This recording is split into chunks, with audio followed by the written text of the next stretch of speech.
Thanks for talking with me. What is your name and what do you do? So I'm David Van Hook. I am the director of IT for a nonprofit organization called Living Opportunities. Part of my day-to-day stuff I get the opportunity to do is not only just manage our network and infrastructure for all things tech, I also am one of the lead consultants for assistive technology. So our organization at Living Opportunities, we work in the disability field here in Oregon. And what that work does, it covers a variety of different sectors. So we do things like job training and development. So we partner with local employers and we try to match jobs for people with disabilities. We also provide living supports. So we also do a 24-hour group home as well as supported living. Supported living is basically, it's a newer-ish concept. It's supporting someone who lives in their own home, their own apartment. They work and live in the community like anybody else do. So part of our mission is to really provide that advocacy and that support to kind of, show that people with disabilities and stuff is absolutely a part of our community and definitely can be heard. So I get the opportunity to utilize and play with technology that could help people have a much more fulfilled life. And so we have a term called, in our disability field, called assistive technology. And what assistive technology really kind of is, it's looking at how technology could help somebody overcome a gap that exists in their life. And I'll give you a great example. If there's somebody who, say, is on the autism spectrum, who is nonverbal, meaning they don't communicate like how I'm communicating with you now, there might be some technology that can be their voice for them. So some things that you are familiar with is like an iPad or an iPhone, where they have voice apps. So those voice apps can be fine-tuned and trained to be the person's voice. So they can be out in the community and they can carry on conversations, express their wants and needs like you and I get the opportunity to do on a daily basis and stuff. So that's a great example of assistive technology. And it's using existing technology that might be convenient for us, myself or you, and utilizing that technology could be life-changing for someone in need. How did you get into this profession? So I do have to say that I absolutely did not expect to work in the nonprofit sector. The difference between for-profit and nonprofit is vast. For-profit is definitely is about being kind of innovative and selling a product or a service that people want. Nonprofit, they're mission driven, and I've always been kind of an entrepreneur, or I worked in the tech field, and so nonprofit wasn't really on my radar. And when I got the opportunity to come to work at Living Opportunities, and I realized that it's a cultural shift. They really do lean into their mission, which is to build a better community that is accepting and tolerant for everyone to be seen in and to experience, have a fulfilled life. Work the same jobs, live in the same neighborhoods, and just experience the same things that everyone gets opportunity to. So that mission, allows us to do we can be advocates. I never thought, with a tech background, I'm like, how does that translate into being an advocate? But it really does. You can actually, when you look at what's out there in the world that, we consider to be a inconvenience, a calculator or wearing glasses or anything. Glasses might not be a convenience for some. Some people are blind as a bat, including myself. I got contacts in. But some of the technology and stuff out there, it just makes our life easier. And for other people, it really is transformational for them. People are able to live in their own apartments because of things like a Ring camera system that can help monitor for their safety and security. A talking smoke detector. while that is cool and fun and handy, it actually could be life-saving for someone who may be blind or not going to be able to pick up the high pitch of the signal. Different things like that where technology kind of exists can be a very rewarding experience when you are able to match the right piece of technology or that right structure to a right individual in need, and really kind of watch people flourish and have very fulfilled lives, with that.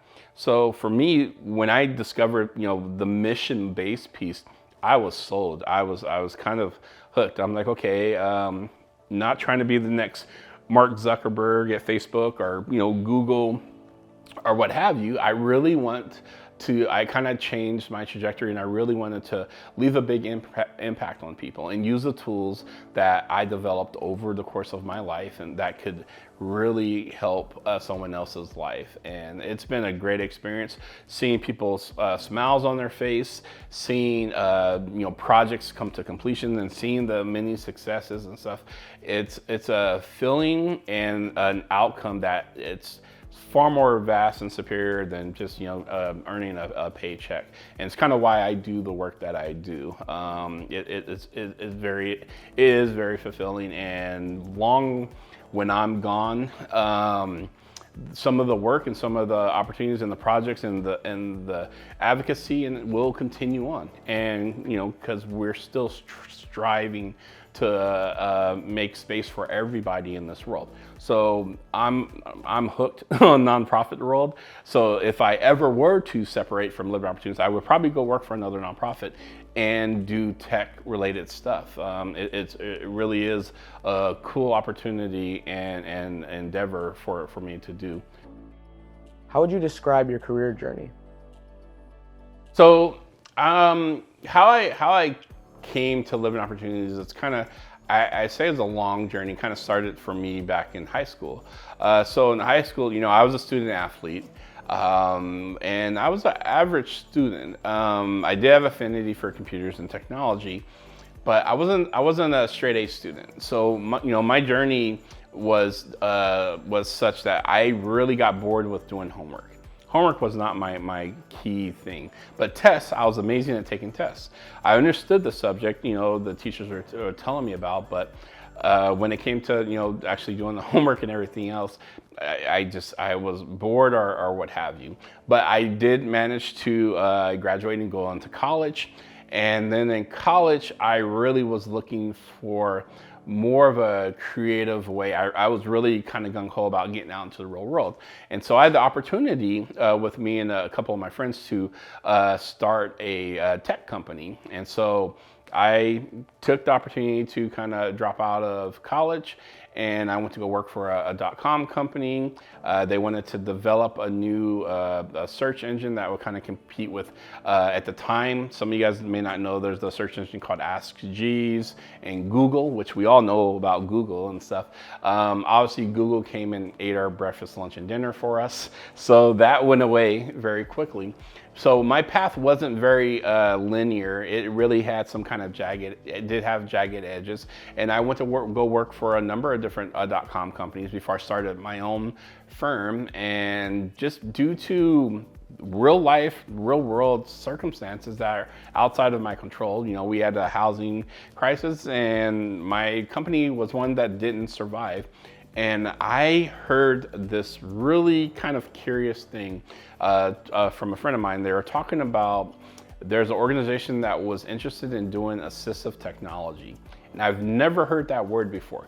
Not in my college life, not in any of the tech companies I worked for, nowhere. It was a new thing. And I like new things, especially involving tech. So when they said assistive tech, I definitely was curious, and I got the opportunity to meet some of the organization people over at Living Opportunities, and they told me about, one, they're working in the disability field. I had no experience working with people with disabilities. So that scared me a little bit, because all I knew about that was stereotypes and assumptions that people have and stuff. And I have to tell you, part of the advocacy that we get to do is the opportunity to educate people and really kind of show people that, everybody is different and everyone gets the opportunity to experience the world in a different way. And so coming into that, I came in with having some preconceived notions about things, and that got dispelled very quickly.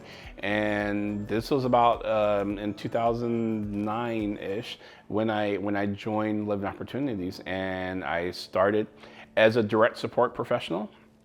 So I got to work hands-on with people within the disability community, and that's where I kind of fell in love, and I loved what I was doing.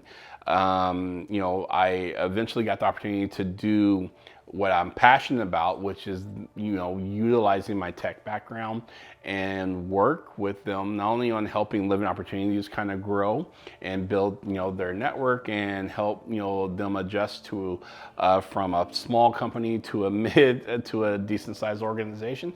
But I also got to help advocate and expand their assistive technology world and work with people to help fulfill qualities of their own lives and stuff. And then on top of that, I got the opportunity to go and speak at conferences and teach other organizations how to build their own assistive technology team. It was really a cool journey, and it was miles away from where I started.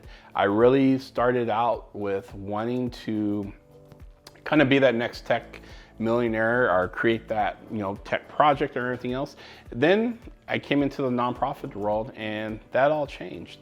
My heart opened up, my skill set got to be sharp, got the opportunity to become more sharpened, and it's just, for me, it's a really long love story that is still continuing. I get the opportunity to do it. My kids, got to watch their dad do this amazing work. I have a daughter who's in her 20s, who's also in the nonprofit world now as well too, and she's thriving at it. It's a really good experience for people, and if you're looking for something, you're not really sure what you want out of life or what direction and what path you want. I know I thought I did.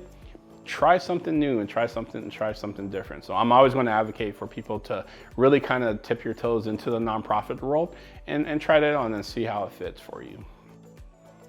Do you have any advice for students who are trying to find their way?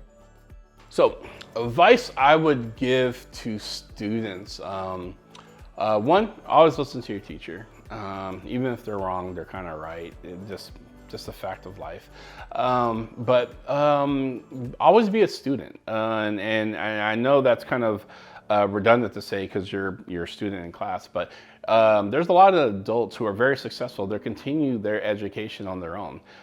They go on places like TikTok and social media, and they learn fun and interesting things. And I'm always a big advocate for that. Like, go out and explore the world and, find something new. You don't have to, watch National Geographics to pique your curiosity and stuff. Check out, there's some, home projects, and there's some other kind of cool things. So always be an explorer, always be a student. Your skill set is really kind of determined by your passion for things, because it really would shine in that. And if you don't know what you want to do, completely okay. Try a bunch of different things, or watch other people try those things and see if it's a path that you want to go down.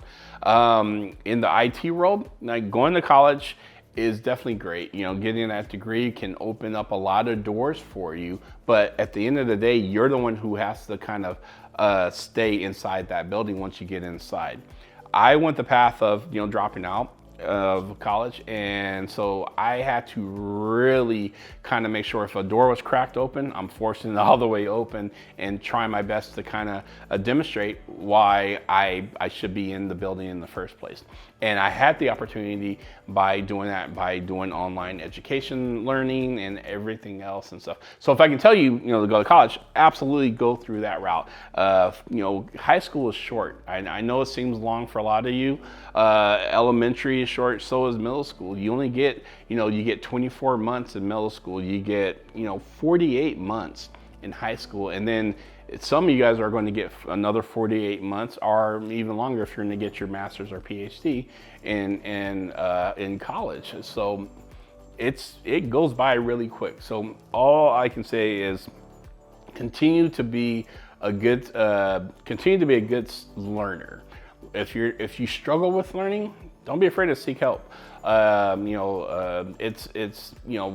a lot more people out there who probably are experiencing the same thing you are, and they have the resources, and they're there, they exist. Whether you can find them at your school, online, through your parents, friends, a student that gets straight A's who's willing to be a tutor or anything else. But utilize those resources. Again, my whole message is that you don't have to be a straight A student to do really exceptionally well in this world and stuff, and you can be a professional. Just making sure you try your best and you put your best efforts forward. What are your personal values? The philosophy I always take is kind of understand that people are different. They all get the opportunity to experience the world through a different lens, and so sometimes what your experience isn't their experience, and so just kind of be okay with that. And one of the things is kind of just have empathy for people and what they go through, and expect the same in return. I always tell people, you get out of life what you put in, and this is very true.